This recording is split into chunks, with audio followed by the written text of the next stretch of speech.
Yan mga lodi, may aksidente naman. Grabe oh.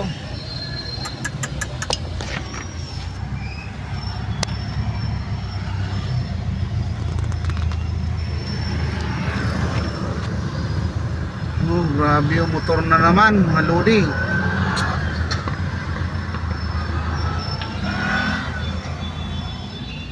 Grabe to, traffic tuloy. Dito to sa Ortigas Extension sa may Tikling. Grabe o 551.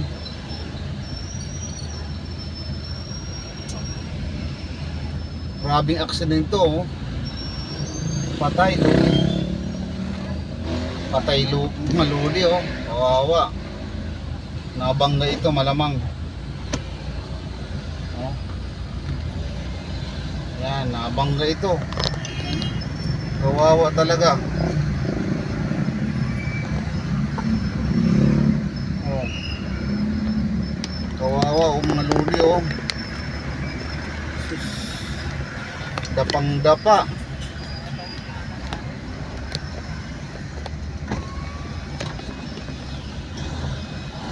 Hala, biyak ang ulo.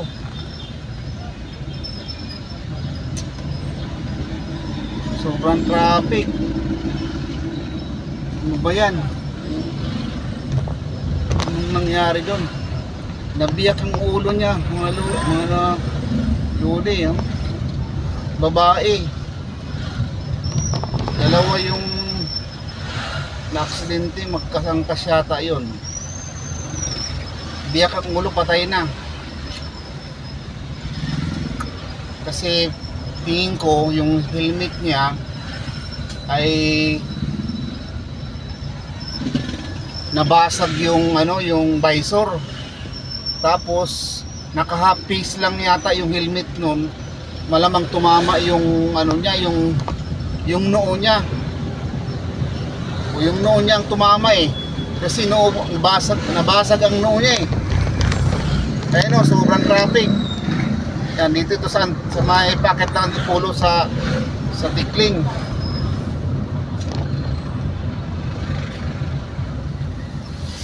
Ang aga-aga pa oh. O tapos dito naman may nasiraan na truck.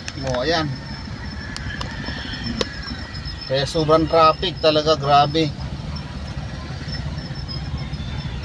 O tsaka talagang sobrang traffic yan dahil sinara yung kalsada. Kawawa yung kaya doon sa mga nagmumotor, bara-bara kayo magmotor. Ayan ang naging resulta ng pagiging bara-bara nyo magmotor.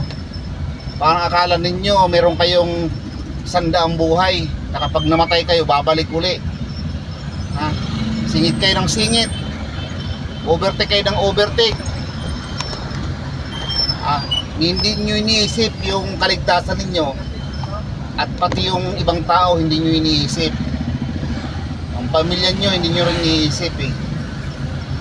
O kaya yan yung resulta ng mga nagmumotor na akala mo 10 buhay. Ito din oh.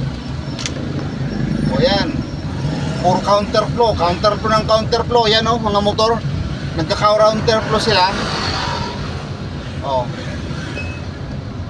So counterflow sila ng counterflow. Kaya malamang yun, sinalubong yun ng isang yung SUV doon. Yun. Oh, at bumangga sila doon. Grabe ang tama. Talagang nakakatakot ang itsura.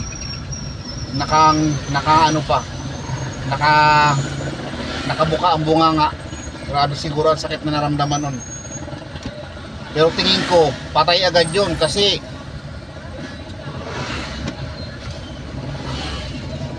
grabe ang niya oh.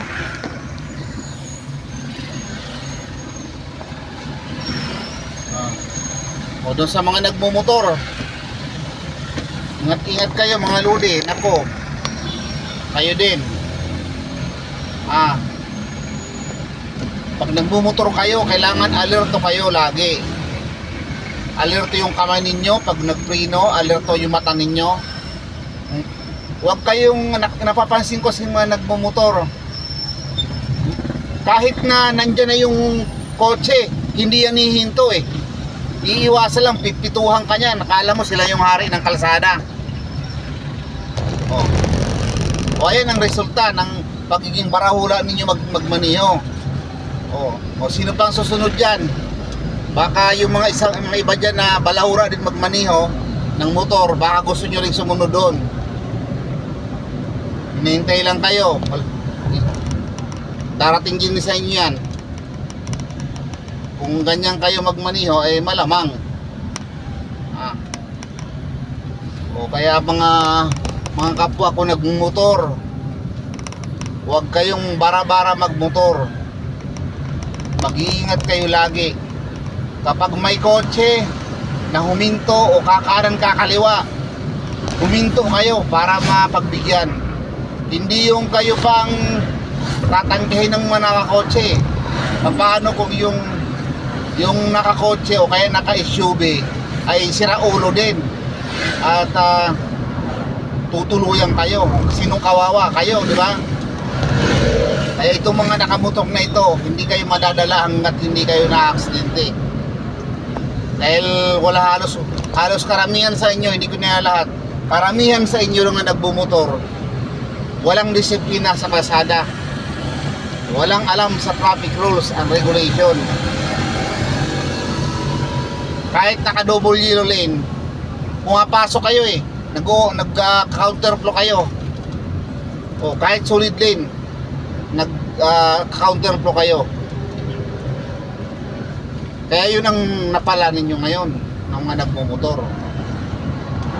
At sa akin naman, mga kapwa na nag-drive ng four wheels, kapag alam ninyo na may motor na pasaway, huwag nyo nang sagasayan. Kawawa naman ang pamilya niyan. O sa pintituhan nyo na lang, kasi kayo din ang maabala. Kaya mga lodi, ingat tayo sa pagmamaniho natin. Kasi ang buhay natin isa lang yan. Hindi yan mapapalitan kapag nawala. Kaya huwag ka tayo masyado magmamadali kapag nag-drive tayo. Four wheels man o motor yan. Kailangan chill lang ba? Makakarating din tayo sa ating paparuunan. Ingat-ingat po tayong lahat.